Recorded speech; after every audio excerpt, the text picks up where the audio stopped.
Muy bien, iglesia.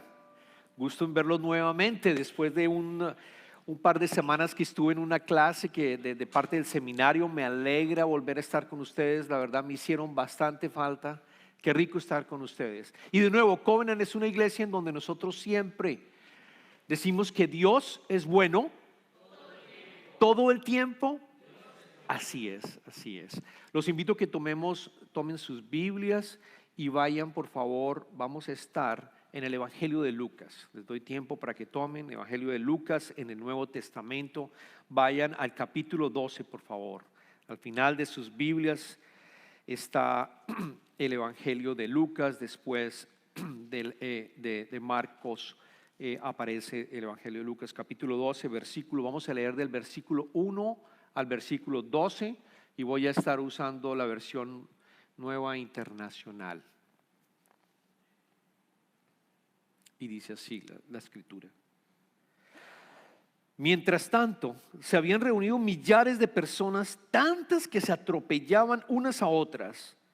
Jesús comenzó a hablar dirigiéndose primero a sus discípulos. Cuídense de la levadura de los fariseos, o sea, de la hipocresía. No hay nada encubierto que no llegue a revelarse, ni nada escondido que no llegue a conocerse. Así que todo lo que ustedes han dicho en la oscuridad se dará a conocer a plena luz. Y los que han susurrado a puerta cerrada se proclamará desde las azoteas. A ustedes, mis amigos, les digo que no teman a los que matan el cuerpo, pero después no pueden hacer más. Les voy a enseñar más bien a quién deben temer. Teman al que después de dar muerte tiene poder para echarlos al infierno. Sí, les aseguro que a él deben temerle. ¿No se venden 5 gorriones por 2 moneditas? Sin embargo, Dios no se olvida de ninguno de ellos.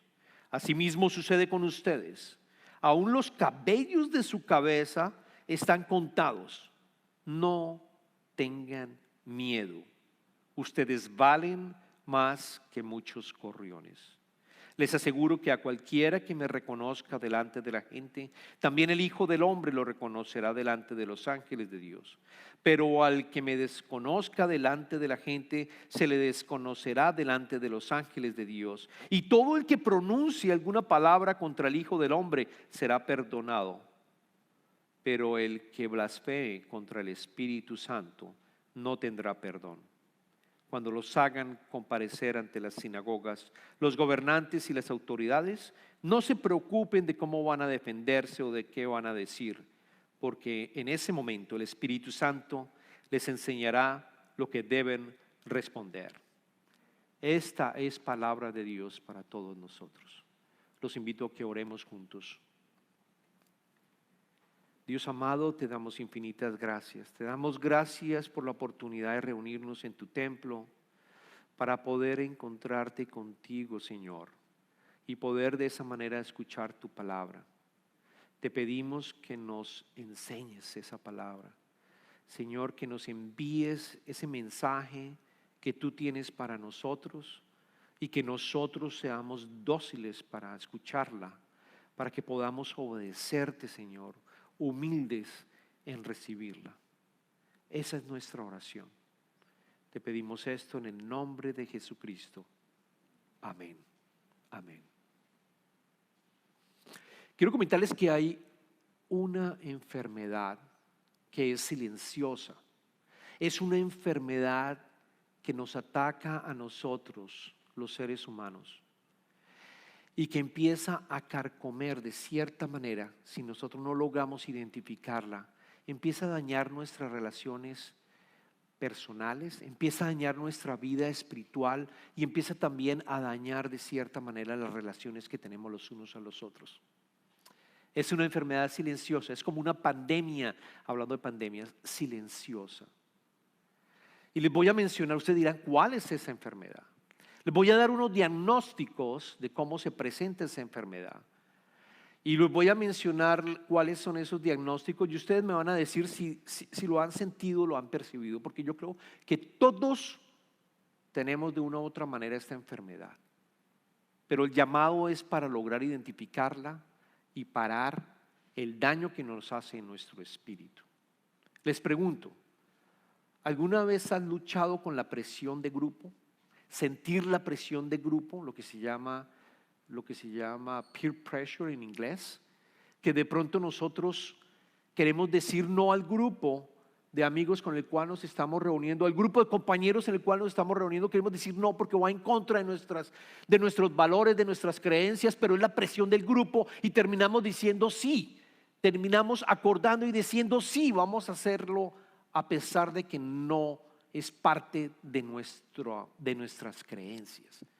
Nos dejamos llevar.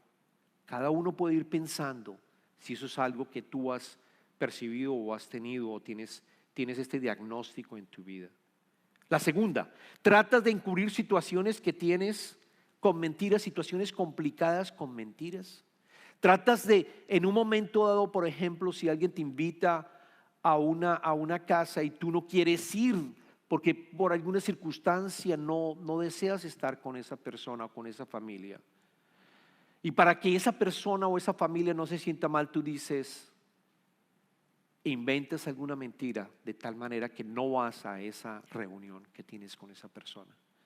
Haces mentiras piadosas que nosotros llamamos, con el propósito de no decir la verdad y que probablemente pensamos que esa persona se va a sentir afectada, se va a sentir triste por lo que lo decimos.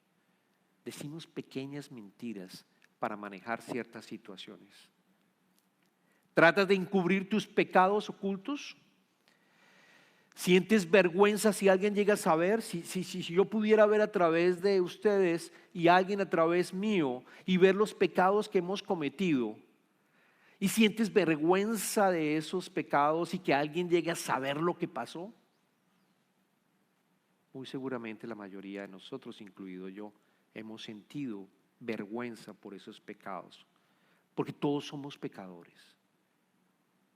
¿Respetas más a las personas de alta autoridad o a las personas más ricas? ¿Las ves diferentes y entonces las tratas diferentes? Y no a las personas de baja autoridad o pobres porque son pobres y no tienen autoridad. Y por último, ¿necesitas elogios para sentirte bien contigo mismo? ¿Necesitas que la gente te diga, uy, qué bien lo haces? Uy, qué bueno eres en esto. Uy, cómo eres de cierta manera quizás piadoso en tu vida. Y lo necesitas porque es la manera como te alimentas y te sientes bien. El self-esteem, la autoestima. Yo creo que todos nosotros hemos sentido de una u otra manera esta enfermedad. Y lo llamo enfermedad porque es el temor a los hombres. Esa enfermedad se llama temerle a los hombres, temerle a los seres humanos, porque nos sentimos afectados si se llega a saber algo que nosotros tenemos o que hemos hecho, o nos sentimos afectados de cierta manera si herimos a alguien por decirle la verdad o por estar en un grupo o sentir la presión de grupo. Es el miedo a los hombres. Y entonces usamos las herramientas como la hipocresía. Y la hipocresía es una herramienta que nos permite de cierta manera manejar las situaciones para no sentirnos expuestos. Hoy vamos a hablar del remedio, porque claramente están las escrituras y claramente Jesucristo lo dice en los versículos que acabamos de leer en el Evangelio de Lucas. Vamos a ver cómo se resuelve el temer a los hombres. Para colocarles un contexto, en los versos que leímos en Lucas, lo que había pasado después de leer, o sea, lo que pasa en el capítulo 12, yo los invito a que en su casa lean el capítulo 11, porque es para entender el contexto en el cual se encontraba Jesucristo. Jesucristo en el capítulo 11 había recibido la invitación de un fariseo a ir a comer en su casa. Y Jesucristo fue, probablemente el almuerzo. Él fue allá y aceptó la invitación y entró en la casa, se reclinó en la mesa y empezó a comer sin lavarse las manos. Era un ritual que habían colocado los fariseos. Recuerden, los fariseos eran una secta judía que colocaron muchos más rituales que el Torá, que la ley de Dios, la ley que le había dado Dios a través de Moisés. Ellos creaban más y más leyes con el propósito de sentirse, de cierta manera, sentirse mucho más puritano, mucho más sano, mucho más rígido con la ley. Y había una de lavarse las manos, pero esa no era una ley que estaba en las Escrituras. Y critican a Jesús. ¿Por qué no te has lavado las manos? ¿Por qué no te lavaste las manos antes de consumir los alimentos? Y Jesús, sin tener ningún tipo de lo que acabamos de hablar, sin ningún tipo de estrategia para hacerlos sentir de pronto, no sentirlos mal, directamente les dice: ustedes son unos hipócritas, ustedes no cuidan de los pobres, de las personas que están en este momento con problemas. Ustedes les colocan leyes y son leyes difíciles de llevar a cabo y de mantener. Ustedes solamente les interesa sentarse en las sinagogas, en las mejores sillas. A ustedes solo les interesa ir a las plazas y que la gente los salude y les diga fulanito de tal. Ustedes solo esperan que haya ese tipo de aceptación. Y les da durísimo y en ese momento, posiblemente después de la cena, Él sale. Y es lo que encontramos nosotros en el capítulo 12. Él sale y continúan también el diálogo con los diferentes, no solamente los fariseos, sino con los maestros de la ley. Y había tanta gente, y es claro que dice que habían miles de personas, imagínense, miles de personas. En ese momento Jesucristo ya era bien conocido. Y hay miles de personas acompañándolo allí, tratando de saltarse los unos a los otros, yo me imagino, tratando de irse los hombros para poder hablar con Jesucristo. Miles de personas, nos dice el Evangelio. Y es cuando Jesucristo les dice primero a los discípulos, después de ese intercambio fuerte con los fariseos, le dice en el versículo 1 y 2 que leímos, les mencionas: mientras tanto se habían reunido millares. Y les dicen, les dicen: cuídense de la levadura de los fariseos, o sea, de la hipocresía. No hay nada encubierto que no llegue a revelarse, ni nada escondido que no llegue a conocerse. Estaba al final del primer verso y luego en el segundo verso. Les dice: cuídense de la levadura de los fariseos, o sea, de la hipocresía. Jesucristo lo mencionó en sus evangelios. La levadura es sinónimo de la hipocresía. Quizá no lo entendemos nosotros hoy en día, pero en esa época la levadura, ellos lo entendieron. ¿Por qué? Porque la levadura la usaban para poder crear los panes. Y la levadura lo que hace es que cambia y transforma la masa. Lo sabemos muy bien, aquellos que cocinan, sabe claramente, llega y transforma la masa y la va subiendo de esa manera. La va subiendo, la va transformando. La hipocresía es igual. El ser humano no nació hipócrita. Vean a un niño y les aseguro que un niño no es hipócrita. Si un niño no gusta de ti, te lo va a decir en la cara o no. Te lo va a decir, no va a encubrir. Si un niño no quiere ir a jugar a donde un amigo, dice: no me gusta ese amigo, no voy a ir, no me comprometo, no tengo por qué ir, no necesito que me digan, que me estén diciendo cosas para sentirme bien. El niño sabe perfectamente cuáles son sus valores y no usa la hipocresía, pero nosotros empezamos a usarla y empezamos a darnos cuenta que funciona y funciona bien. Y como la levadura empezamos a crecer y nos volvemos unos expertos hipócritas. Y Satanás sabe eso. Y Satanás lo utiliza como un fortín, porque Satanás es el rey de las mentiras. Y te está diciendo: tú sabes cómo salir de esto, no hay problema, manéjalo. Vas mintiendo o vas haciendo hipócrita, vas manejándolo, las circunstancias, para que tú no te veas afectado. Claramente Jesucristo se los dice a los fariseos. Y la hipocresía la usamos porque tememos a los hombres, de nuevo. Es la herramienta que nosotros usamos para manejar ese temor a los hombres. En las Escrituras claramente hay tres fragmentos que quiero resumir, que lo encontramos en las Escrituras, de por qué nosotros le tememos a los hombres. Lo primero, le tememos a los hombres porque nos pueden exponer y humillar. Lo vimos en las preguntas que les hice. Nos pueden humillar, nos pueden exponer a nuestros pecados. Y eso ocurrió desde el principio con Adán y Eva. Adán y Eva pecaron ¿Y qué hicieron? Se vieron desnudos, sintieron vergüenza, se escondieron de Dios. Clarísimo. Y muchos más personajes en la Biblia lo podemos ver. La segunda ocasión o lo que nosotros hacemos que puede llegar a sentirnos con temor a los hombres, es que tememos a los hombres porque nos pueden rechazar, ridiculizar o engañar, que es la presión de grupo. Lo vivió el rey Saúl, por ejemplo, es uno de los casos que traigo a la mente. El rey Saúl, por ejemplo, desobedeció a Dios. En un momento dado que tenía que hacer un holocausto de una manera, no lo hizo así porque sintió la presión, sintió y no confió en Dios, y desafortunadamente, ¿qué hizo? Desobedeció a Dios. Y también no le perdonó la vida a uno de los reyes que tenía que matarlo, y él desobedeció.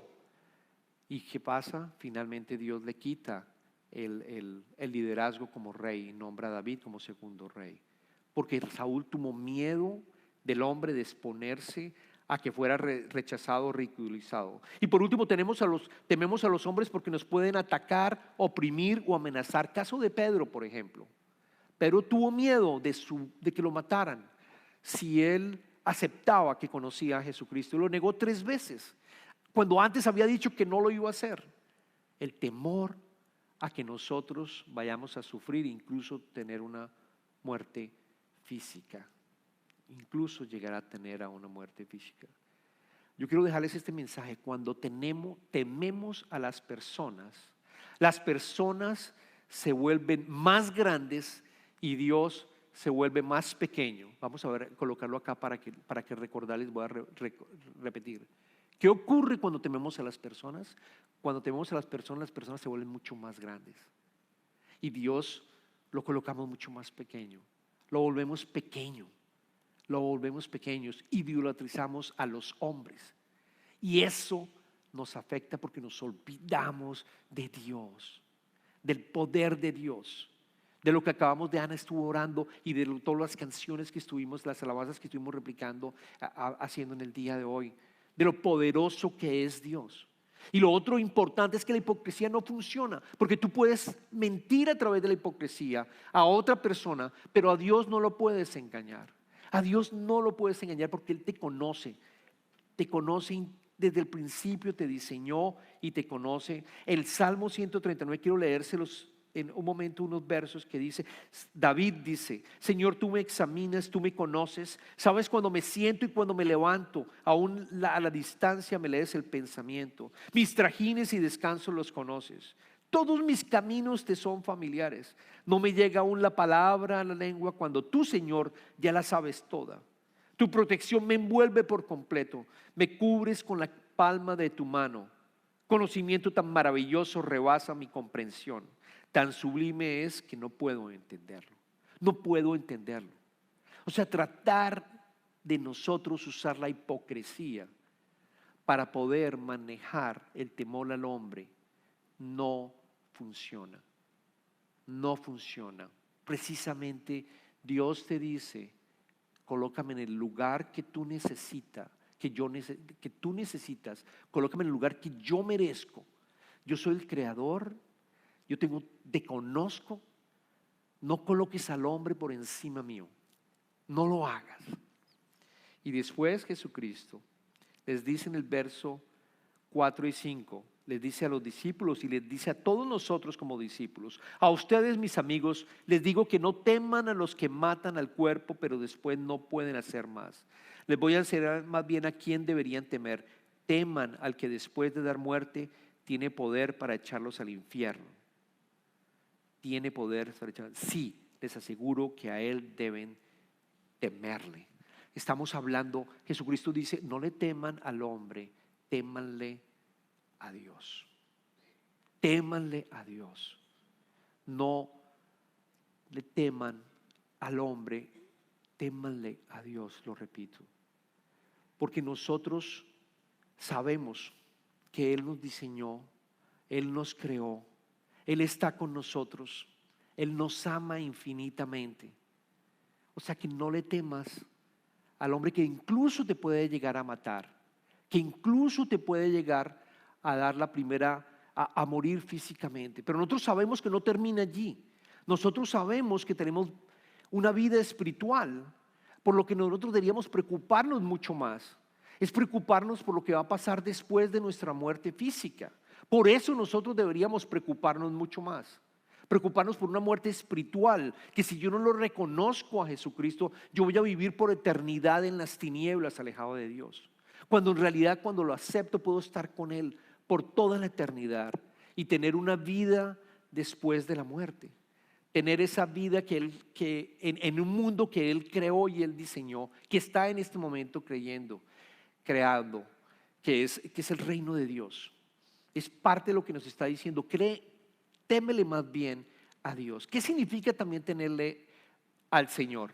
Eso tiene una connotación física positiva y negativa. Para nosotros los creyentes, temerle al Señor desde el punto de vista, desde el punto de vista bíblico, es que nosotros tenemos reverencia. Temerle al Señor es tenerle reverencia. Saber que Él es el Dios Todopoderoso, que creó absolutamente todas las cosas, que tiene nuestra vida en nuestra palma. Es exactamente tener reverencia y obedecerlo. Obedecerlo precisamente por lo grande y poderoso que es. Esa es la connotación positiva que tiene. Tuve la oportunidad de ir a Inglaterra y conocer sobre la vida de Juan Wesley. Y fueron 2 semanas intensivas en donde visitamos, que es el creador de la iglesia metodista, por si no lo sabían. Y tuvimos la oportunidad de visitar todos los sitios donde él vivió, desde donde él nació, donde él estudió en Oxford, después donde él recibió y fue pastor ahí en Oxford, en la iglesia de Christchurch, y pudimos ir a todos estos sitios, leer sus diarios, leer sus apuntes, poder meditar. Y fue algo muy lindo. Y lo que encontré claramente en la vida de Juan Wesley es que él temía al Señor y quería que las personas que estuvieran en su congregación tuvieran claro que lo más importante es temerle al Señor, porque el Señor es santo. Nosotros deberíamos ser santos. Desde Levíticos lo dijo claramente. Porque Él es santo, nosotros debemos ser santos. Debemos de buscar esa santificación, ese proceso de santificación, día a día, a través de las disciplinas espirituales. Es clarísimo. Y eso yo creo que es lo que logró que este movimiento metodista llegara a estar no solamente en Inglaterra y cambiar todo el país de Inglaterra, sino que también viniera a este país y estuviera en Centroamérica, y estuviera en África, y estuviera incluso en Brasil. El espíritu, ese espíritu de convertirnos realmente en el proceso de santificación y entregarle nuestra vida a Él, es lo que nosotros debemos tener en nuestros corazones y buscar ansiosamente el proceso de transformación. No se queda allí la salvación únicamente. Nosotros estamos invitados a seguir conociéndolo a Él.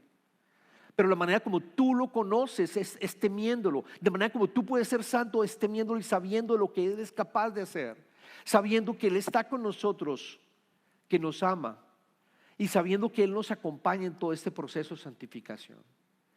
¿Qué significa temerle al Señor desde el punto de vista negativo? Si alguien no cree en el Señor y es creyente, quizás tiene miedo. Es una de temerle al Señor es que probablemente no sabe, no quiere hablar de Dios porque no quiere de cierta manera recibir ningún tipo de castigo. Ve a un Dios castigador, no ve un Dios que es amor, y tiene una connotación negativa desafortunadamente para esa persona. Proverbios 9:10 dice claramente: el comienzo de la sabiduría es el temor del Señor. El comienzo de la sabiduría es el temor del Señor. Y en Hechos capítulo 9 versículo 31, quiero reforzar con esto, cuando Pablo después se convierte, Saulo, que se convierte en Pablo y empieza a ayudar a predicar la palabra del Señor, él dice, las escrituras dice: mientras tanto la iglesia disfrutaba de paz a la vez que se consolidaba en toda Judea, Galilea y Samaria, pues vivía en el temor del Señor, e iba creciendo en número, fortalecida por el Espíritu Santo. fortalecida por el Espíritu Santo, porque la iglesia temía al Señor. Y ese temor de Dios, estamos en las series Liberado, ese temor de Dios es la base de nuestra fe. Esa es la base de nuestra fe, porque sabemos que Él es capaz de lo que es capaz, porque sabemos que podemos entregarle absolutamente todo como niños y entregarle nuestra vida a Él. Por eso la mujer, ¿se acuerdan de cuando la mujer tenía una hemorragia? Aquella mujer por 12 años con una hemorragia y había visto lo que Jesucristo había hecho.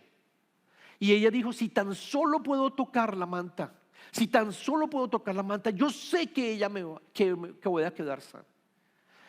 Es el miedo y la reverencia, es saber quién es Él y saber que si yo solo lo puedo tocar, como ocurrió, le tocó y quedó completamente sana. Ese es el movimiento del miedo a la fe, pero el verdadero miedo, el miedo a Dios, no el miedo al hombre, no el miedo al hombre. Allí está nuestra fe fundamentada. Otro caso, cuando los discípulos, ¿se acuerdan cuando estaban en la tormenta los discípulos? Y una tormenta terrible, y Jesucristo estaba durmiendo tranquilo, y ellos decían, nos vamos a morir, y le dicen, Señor, Señor, lo levantan, levántate, no te das cuenta, nos vamos a morir. Y Él sencillamente dice, qué pequeña fe la que tienen. Y le habló a la naturaleza, le habló a los vientos, le habló al mar, cálmate. Y una calma completa. Y si leen el Evangelio de Marcos, en este caso, ellos quedaron aterrorizados. ¿Quién es este que hasta calma las aguas y el viento? Aterrorizados. Ese es el temor que nosotros tenemos que tener diariamente. Y no temerle a los hombres, no temerle a mi jefe, no temerle a la presión de mis amigos, no temerle a nadie. El que le teme a Dios no teme a nadie, absolutamente a nadie. Y ese es el llamado, hermanos y hermanas, ese es el llamado que nosotros necesitamos. Es el llamado que yo los invito, esa es la oración que yo los invito. Porque así crece nuestra fe, la base como nosotros crecemos en nuestra fe. Porque así, cuando yo le temo a Dios y sé lo que viene después, que va a haber un día en que nos vamos a juzgar, los va a juzgar a todos, absolutamente a todos. Yo voy a llamar y cuando yo conozco su palabra voy a hacer el esfuerzo por ser santo a través del Espíritu Santo y voy a pedirle que me ayude en ese proceso de santificación. Y voy a hacer lo posible por amar a mi hermano, porque yo sé que soy llamado a hacerlo, porque si soy discípulo amo a mi hermano. No hay mayor gusto y mayor premio que poder amar a alguien y ayudar a alguien. No hay mayor fruto que ese. No hay mayor felicidad que esa. Y finalmente les dice en el verso 6 y 7, Jesucristo les dice, ¿por qué deben de temerme a mí? Le dice en el verso 6 y 7, ¿no se venden 5 gorriones por 2 moneditas? Sin embargo, Dios no se olvida de ninguno de ellos. Asimismo sucede con ustedes, aún los cabellos de su cabeza están contados. No tengan miedo, ustedes valen más de muchos gorriones. Los gorriones en esa época eran un alimento supremamente barato. En el Evangelio de Marcos dice que lo podía comprar 2 gorriones con una moneda. Aquí Jesucristo está diciendo que con 2 monedas puedes comprar 5, te regalan 1. Con 1, 2, con 2 deberían darle 4, le regalan 5. E incluso ese que es regalado, Jesucristo cuida de él. ¿Cómo más va a cuidar de nosotros el Señor, que nos creó, que somos su máxima creación? Que vino Él, vino a su propia creación y envió a su Hijo, a su propia creación para demostrarnos cómo ser discípulos, ser humanos, siempre pensando y trabajando con el Padre de la mano, temiéndole a Él. Él no le temió a nadie, absolutamente a nadie, solo al Padre de cierta manera en respeto. Y esa es la invitación que nosotros tenemos, hermanos y hermanas, que le tengamos miedo a Él y no coloquemos nunca al hombre más allá que a Dios. Oremos. Padre amado, te damos infinitas gracias por tu palabra. Gracias por estas enseñanzas de tu Hijo Jesucristo, que nos recuerdas que a quien tenemos de tenerle miedo es a ti, Señor, y no a los hombres. Saber que en tus manos tenemos el cuidado que necesitamos para nuestro día a día, que sabemos que si entregamos nuestras vidas a ti, Señor, como un niño se la entrega a un padre, tú vas a estar con nosotros protegiéndonos también.